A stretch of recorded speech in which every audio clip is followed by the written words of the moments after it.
आप बैठकर शिव तत्व को सुनते हो, जितनी देर तक बैठकर आप शिव महापुराण को श्रवण करते हो, जितनी देर तक बैठकर आप भगवान शंकर की चर्चा करते हो, उतनी देर तक नारायण बैकुंठ छोड़कर पितृलोक में निवास कर कर पितरों के कंधे पर हाथ रखकर शिव महापुराण की कथा पितृलोक में श्रवण करते हैं।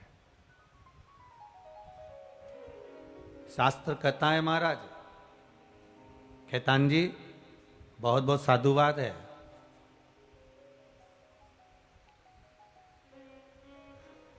शिव महापुराण अगर कोई नावी पढ़े ना, और उज्जैन महाकाल की नगरी में ऋण मुक्तेश्वर मंदिर पर जाकर एक दीवार पर पत्थर से अंकित है,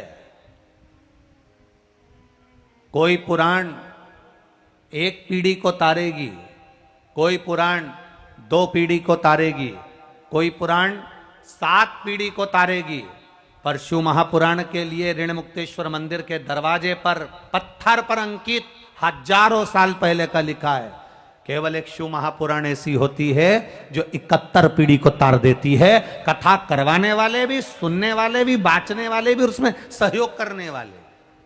नेपाल देश एक ऐसा देश है जिस देश में भगवान शंकर जन्म लेने वाले बच्चे को भी गुरु मंत्र देने के लिए आते हैं। ये कोई साधारण देश नहीं है, जहां का कंकर कंकर शंकर के रूप में विराजमान है।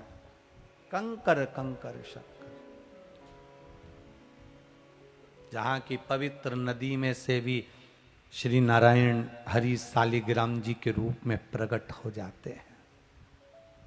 कितनी पवित्र होगी वो गंडकी नदी, कितना पवित्र होगा वो कंकर शंकर का पावन आनंद, जरा विचार करिएगा कितना पवित्र। एक बात अपने जीवन में उतारिएगा, जब विषम परिस्थिति में फंसे हुए हो और ऐसा लग रहा है कि हम बहुत बड़ी समस्या में उलझे हुए हैं और इससे निकल नहीं रहे, या बहुत बड़ा काम है हमारा, हो नहीं रहा, चाहे प्रशासनिक हो चाहे अन्य कोई चीज का हो, कुछ मत करना। एकांत के शिव मंदिर में जाइए। अगर एकांत का शिव मंदिर भी नहीं मिले तो एकांत में कहीं छोटा सा मिट्टी का शिवलिंग का निर्माण करिए, पार्थिव शिवलिंग का निर्माण करिए, पर करना एकांत में, घर के बाहर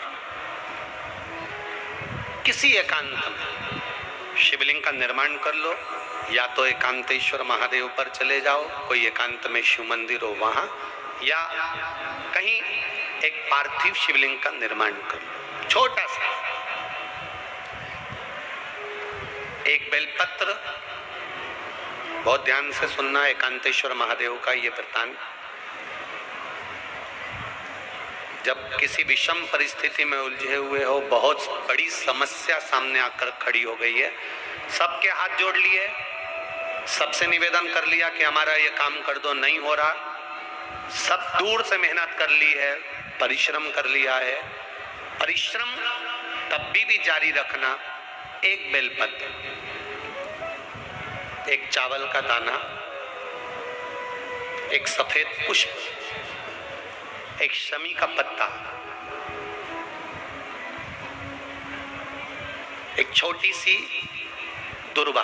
दुर्वा जानते हो सब लोग, जो जमीन पे दूब लगी रहती है, दुर्वा, दुर्वा, एक दुर्वा। वो दुर्वा में बस, दुर्वा में वो जो दुर्वा होती है, कोई कोई दुर्वा एक डंडी की होती है। दुर्वा में बस इतना ध्यान रखना कि दुर्वा एक रहे और उसमें से 2 पत्तियां निकली हुई है। देखिए ना आप लोगों ने, पहले बोलो, जम के बोलो, देखा है ना? दुर्वा एक हो और 2 पत्ती, एक ही कहलाए। 2 पत्ती निकली हुई दुर्वा, एक श्वेत पुष्प, शमी का पत्ता, बेलपत्र, चावल का एक दाना, एकांत में कोई शिव मंदिर हो, अगर मंदिर ना हो तो एक छोटा सा पार्थिव शिवलिंग का निर्माण किसी पेड़ के नीचे एकांत में जाकर पूजन कर कर, आराधना कर कर, घी का दीप लगाकर एक एक सामग्री शिव जी पर अपने मन की कामना कर कर समर्पित करना प्रारंभ कर दीजिए। शुरुआत दुर्वा से करना। दुर्वा के बाद में श्वेत पुष्प, शमी का पत्ता, चावल का दाना और बेलपत्री सबसे आखिरी में बाबा को समर्पित कर कर, हृदय से प्रार्थना कर कर, बाबा से निवेदन कर कर, दीप अगर मंदिर में कर रहे हो तो दीप ठंडा होने का इंतजार मत करना। अगर पेड़ के नीचे एकांत में शिवलिंग का निर्माण कर कर पूजन कर रहे हो तो दीप ठंडे होने का इंतजार करना। दीप ठंडा हो जाए तब भगवान शिव को ले जाकर विसर्जन करना। जो एक बेलपत्री है बस उसको घर लेकर आना, बाकी का सब विसर्जन कर कर आना। मेरा एकांतेश्वर महादेव उस कार्य में सफलता प्रदान कर दे।